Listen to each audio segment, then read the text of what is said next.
Formula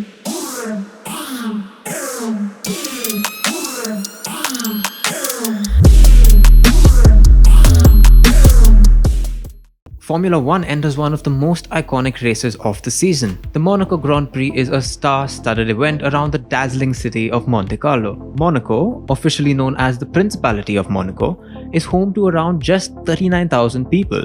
But during a race weekend, it sees thousands of fans visit the city. Fans can be seen watching the race from the balconies of houses and even from the yachts that are parked at the marina.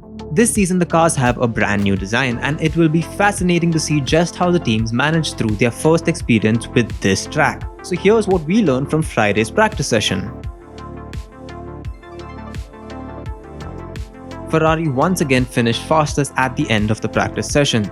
Their cars were considerably faster than the Red Bulls by 0.22 seconds. Although this is just the practice session, this will certainly add pressure to the Red Bull team over the weekend. Charles Leclerc is hoping to turn his luck around.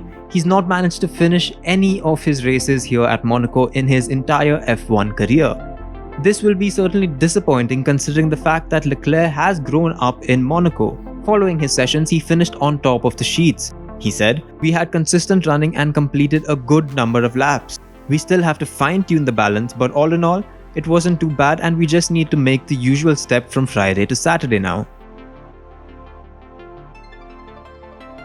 The street circuit of Monaco has always been a very tight circuit. The public roads are converted into a racetrack for the weekend.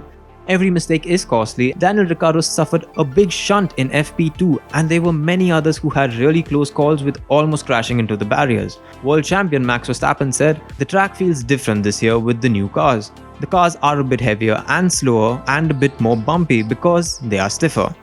It's still very hectic to drive around here, and I can't wait for qualifying for tomorrow." Hamilton has won at Monaco, but he struggled to tame the track in this new era of Formula 1 cars. "I remember coming here with lighter and more nimble cars, but they are now a lot heavier, and that changes the driving experience quite a lot. The track's been resurfaced, but it's probably the bumpiest track I've driven around. At points, it feels like my eyeballs are coming out of their sockets with the bumps." AlphaTauri managed to set some good times in the practice session. Pierre Gasly had a great drive and he finished 6th and 7th at the end of the day. They look strongest in the midfield battle currently, and they will look to get a good set of points this weekend. Gasly said, "We will have to try to find the right spot. It's a short track with a lot of cars and competitive drivers who are trying to find the best position on this very tiny track. For sure, it's not going to be easy. We have the pace to go through to Q2 for sure this weekend, and we just need to keep it clean, not do any mistakes or be involved in any silly situations, and we'll focus on that tomorrow." Following their updates from last weekend, Mercedes will have a lot to do before the race. Their team showed encouraging pace in the long runs but were bumpy on the low fuel runs. The car was bouncing around the circuit, but according to Lewis, this is because they are running the car on a lowered setup with a stiff suspension, so the car was bottoming out. The team is looking to find a balance between the ultimate performance and drivability.